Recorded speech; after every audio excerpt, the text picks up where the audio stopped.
अस्सलाम वालेकुम क्लास, कैसे हैं आप लोग? खैरियत से हैं? क्लास हमारा चैप्टर नंबर 9 स्टार्ट था इनकॉम्पैटिबिलिटीज़। इनकॉम्पैटिबिलिटीज़ को हमने सबसे पहले जो डिस्कस किया था वो ये था कि इनकॉम्पैटिबिलिटीज़ का मतलब ये होता है यानी कि जो दो केमिकल्स या दो इंग्रेडिएंट्स जब हम फार्मूलेशन के दौरान मिक्स कर रहे हैं और आपस में वो एक दूसरे के साथ एडजस्ट ना करें या कॉम्पैटिबल ना हो तो उनको हम क्या कहते थे? इनकॉम्पैटिबल। इसमें हमारे पास दो टाइप्स थी, फिजिकल एंड केमिकल। फिजिकल जो थी फार्मास्यूटिकल की टाइप थी और सेकंड नंबर पर जो थी वो केमिकल थी। केमिकल में सबसे जो पहली चीज़ है ना वो ये है कि केमिकल में हमारे पास प्रिस्क्रिप्शन के अंदर भी इश्यूज आ सकते हैं बनाने में, कि जब हम एक प्रिस्क्रिप्शन को डिस्पेंस कर रहे हैं, कंपाउंडिंग कर रहे हैं, तो उसके दौरान हमने कुछ केमिकल्स या जो इंग्रेडिएंट्स ऐसे मैच कर दिए हैं जो आपस में एक दूसरे के साथ इनकॉम्पैटिबल हो सकते हैं, ये केमिकल रिएक्शन कॉज कर सकते हैं। इसी तरह कुछ फार्मूलेशन के दौरान हमारे पास प्रिपरेशन के दौरान भी रिएक्शन असर कर सकते हैं, तो वो किस में आ जाते हैं? केमिकल इनकॉम्पैटिबिलिटी में। इसमें फिर हमारे पास हाइड्रोलाइसिस था, एसिड बेस रिएक्शन था, ऑक्सीडेशन था, ये कुछ स्टेप्स है जिनको हमने स्टडी किया था।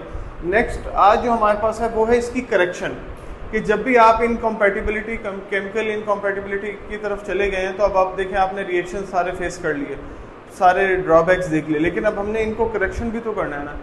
आपके जहन में ये बात हमेशा होनी चाहिए, जब भी एक फार्मूलेशन बनाई जाती है केमिकली, ठीक है, उसके अंदर इंग्रेडिएंट्स ऐड किए जाते हैं, तो उस केमिकल को या उस फार्मूलेशन को बनाने के बाद उसको एक स्टेबल रहने के लिए कुछ टाइम पीरियड दरकार होता है। जैसे मैं आपको बताता हूँ, हमारे पास एक चूना होता है जो हम दीवारों पर लगवाते हैं, ठीक है, वो चूना बड़े से ड्रम में डाला जाता है, डालने के बाद उसके अंदर चूना रात भर वो भिगोया रहता है। उससे क्या होता है, जब रात भर वो उसके अंदर डिप रहता है तो उसके अंदर जो भी केमिकल रिएक्शंस वगैरह होते हैं वो हो जाते हैं। इवन कि अगर आप उसके बर्तन को साइड से हाथ लगा के देखें ना, कंटेनर की साइड वाली वॉल्स को, तो आपको फील होगा बाकायदा हीट, क्योंकि उसके अंदर केमिकल रिएक्शंस हो रहे हैं। तो यही इसी तरह केमिकल रिएक्शन जब हम करीम वगैरह बनाते हैं, कोई सिरप बनाते हैं, मतलब कोई भी फार्मूलेशन हम बनाते हैं, तो ये केमिकल रिएक्शंस उसके अंदर हो रहे होते हैं। आपने देखा होगा मार्केट में अवेलेबल ब्रांड्स हैं, कई क्रीम्स वगैरह होती हैं, उनके पीछे से वो फूली भी होती हैं या फट जाती है ट्यूब भी उसमें से निकल जाती है। वो क्या होता है? वो यही तो होता है कि उसके अंदर क्या फार्मूलेशन बनाने के बाद उसको स्टेबल रहने के लिए या उसको थोड़ी देर ठहराने का आपने टाइम नहीं दिया, फार्मूलेशन बनाई और बनाने के बाद पैकिंग की और पैकिंग करने के बाद आपने मार्केट में भेज दिए। तो ये जो ड्रॉबैक है, ये सबसे बड़ा ड्रॉबैक है, क्योंकि कुछ रिएक्शंस होते हैं जो उसके अंदर बाद में हो रहे होते हैं, उसको कुछ टाइम पीरियड रिक्वायर्ड होता है। तो इसलिए जो इसकी करेक्शन ये करनी है कि सबसे पहले complete the reaction before packaging, ठीक है। यानी कि आपने कोई भी रिएक्शन बनाना है, कोई भी रिएक्शन करना है, तो रिएक्शन करने से पहले आपने उसको रिएक्शन कंप्लीट करने से पहले उसको पैकेजिंग की तरफ नहीं लेके जाना। आपने रिएक्शन कंप्लीट कर लिया, आपने केमिकल्स मिक्स कर लिए, फार्मूलेशन बना लिया, अब आप उसको कुछ टाइम पीरियड दे दें, 1 दिन 2 दिन उसकी हाफ लाइफ दे दें कि भाई इतने टाइम पीरियड वो शेल्फ लाइफ में रहेगा। उसके बाद फिर हम उसको डिस्पेंसिंग करने के लिए, कंपाउंडिंग करने के लिए, पैकेजिंग के लिए हम आगे भेज देंगे, ताकि इस तरीके से हमारी जो प्रोडक्ट है उसकी स्टेबिलिटी बरकरार रहे, ठीक है, उसकी एफिकेसी पे कोई इफेक्ट आए और हमारे जो है प्रमोशन या ब्रांडिंग जो है वो इस पे भी इफेक्ट ना आए। मतलब ये कि नहीं मार्केट में जाए और जाने के बाद पता चले जब ट्यूब उसमें से निकाली जाए पैकेट में से तो वो सारी पीछे से फूली हुई हो या उनके अंदर रिएक्शन हुआ हो, तो इस किस्म का कोई भी ड्रॉबैक उसके अंदर नहीं आना चाहिए।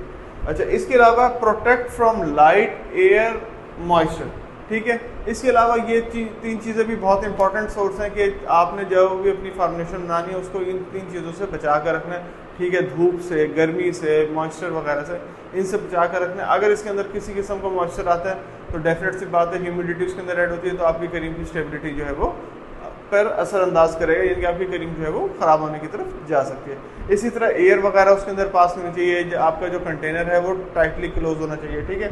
इसके अलावा लाइट वगैरह की रोशनी में, इनके सनलाइट इसमें मेनली कहा जाता है कि धूप वगैरह से इन चीज़ों को अपनी महफूज रखें।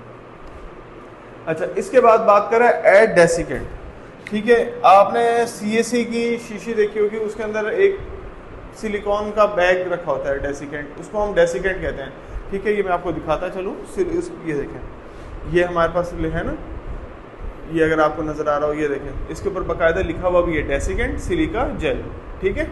तो ये क्या चीज़ है? ये ऐड डेसिकेंट की हम इसलिए ऐड कर देते हैं ताकि उसके अंदर किसी किस्म का और मॉइस्चर वगैरह जो है वो ना आ सके या कोई माइक्रो ऑर्गेनिज्म की ग्रोथ उसके अंदर ना ऐड हो सके, इसलिए हम इसको ऐड करते हैं डेसिकेंट को। ताकि जो है हमारा जो प्रोडक्ट है वो सेफली जा सके उसके अंदर को, यानी कि इसका बेसिकली रोल ये होता है कि ये ना ह्यूमिडिटी वगैरह मॉइस्चर वगैरह को एब्जॉर्ब कर लेते हैं, ताकि आपका जो फार्मूलेशन बनी हुई है या जो क्रीम वगैरह वो उसमें किसी किस्म का भी कोई भी माइक्रो ऑर्गेनिजम्स की ग्रोथ ना आए, मतलब किसी भी तरफ वो डैमेज की तरफ ना जा सके, वो उसकी स्टेबिलिटी मेंटेन रहे। अच्छा, इसके अलावा है एडिशन ऑफ बफरिंग एजेंट। अब बफरिंग एजेंट क्या होता है, हमने पीएच चेक करनी होती है, भाई हमारा सॉल्यूशन जो है वो एसिडिक कंडीशन में आ रहा है, बेसिडिक कंडीशन में आ रहा है, ये सारी चीज़ें हैं। चिलेटिंग एजेंट्स जिनके जो चिलेट से बन जाते हैं, ये जैसे लाइक ईडीटी है, ये कुछ केमिकल्स वगैरह है, ये उसके अंदर ऐड किए जाते हैं ताकि जो है वो रोड़े से या इस किस्म के चिलेट्स आपको ना नजर आए, प्रॉपर्ली आपकी जो केमिकल्स हैं वो इजीली पार्टिकली या यूनिफॉर्मली डिस्ट्रीब्यूट हो जाए होमोजीनियस सोल्यूशन में। अच्छा, या फिर इसके अलावा एंटीऑक्सीडेंट बेसिकली ये जो आपने देखा होगा जितने भी सनस्क्रीन्स होते हैं, सन ब्लॉक होते हैं, उनके ऊपर एंटीऑक्सीडेंट लिखा होता है कि ये धूप और उसकी रेजिस्टेंस से महफूज रहते हैं, सन रेज से बेसिकली। तो इसी तरह ये भी एंटीऑक्सीडेंट्स इसलिए ऐड कर दिए जाते हैं ताकि ये लाइट वगैरह रेजिस्टेंट, तो खुदा ना खासा कभी आप कोई करीम भूल भी जाते हैं बाहर धूप में या 10 मिनट के लिए 15 मिनट के लिए, तो ये नहीं है कि आपने रख दी तो कोई गुनाह हो गया, वो हो सकता है कि वो आपकी फार्मूलेशन जो है वो बचे अगर उसके अंदर अच्छी क्वालिटी का एंटीऑक्सीडेंट ऐड होगा। तो ये कुछ करेक्शंस हैं, जब आप इन करेक्शंस को फॉलो करते हैं तो आपकी केमिकली कंपैटिबली जो है करीम जो है वो ज़्यादा बेहतरी की तरफ चली जाती है। इससे ये होता है कि आपके कम से कम रिएक्शन टाइम में ज़्यादा से ज़्यादा जो है चीज़ें प्रोड्यूस हो सकती है। लेकिन इन सारों के लिए आपने शर्त एक ही है कि वो ये है कि जब भी आपने कोई भी फार्मूलेशन वगैरह बनानी है तो फार्मूलेशन बनाने के लिए आपने इस चीज़ को मेंटेन रखना है कि उसको बनाने के बाद आपने उसको स्टेबल रखने के लिए कुछ टाइम देना है, ताकि वो एक रात गुजर जाए, वो खड़ी रहे उसमें, ताकि आप अगर उसमें खुदा ना खासा वो रिएक्शन होंगे भी तो आपको नेक्स्ट डे नजर आ जाएंगे। बाज़ वक़्त करीम होती है वो, उसमें दो फेज़ है ना, वाटर फेज़ है, ऑयली फेज़ है। तो वाटर अगर सेपरेट हो रहा है, ऑयल सेपरेट हो रहा है, इसका मतलब ये है कि जो आपने इमल्सिफाइंग एजेंट ऐड किया था वो अपना प्रॉपरली काम उसने नहीं किया, या उसने उस टाइम आपके सामने अपने मिक्स किया तो हो गया, लेकिन कुछ टाइम के बाद उसने इमल्सिफाइंग एजेंट ने जो उन दोनों को आपस में जोड़ के रखा था उसने वापस उनको आज़ादी दे दी, यानी कि आपका ऑयल अलग हो गया, पानी अलग हो गया। तो क्या हो रहा है बेसिकली, आपकी जो करीम है वो आपको नज़र आ रही है भाई ये ख़राब हो चुकी है। तो ये इसलिए अगर आप जब अपने इस रिएक्शन को टाइम दे देंगे रखने के लिए तो आपको ये कि नेक्स्ट डे जो उसके अंदर चेंजेस होंगी वो आप देख सकेंगे। अगर आप इस तरह टाइम नहीं देते, बनाया, पैक किया और भेजा, तो क्या होगा, ये रिएक्शन बाद में जब ट्यूब में डालने के बाद होगा तो मार्केट में जब ये चीज़ निकलेगी तो वो आपकी डेफिनेट सी बात है आपकी प्रोडक्ट की अवेलेबिलिटी को या बायोअवेलेबिलिटी को अफेक्ट करेगी। ठीक है क्लास, तो ये थे केमिकल इनकम्पैटिबिलिटी के करेक्शंस। नेक्स्ट इंशाल्लाह हम नेक्स्ट लेक्चर में डिस्कस करेंगे इसके आगे इसके therapeutic incompatibilities. Thank you so much class.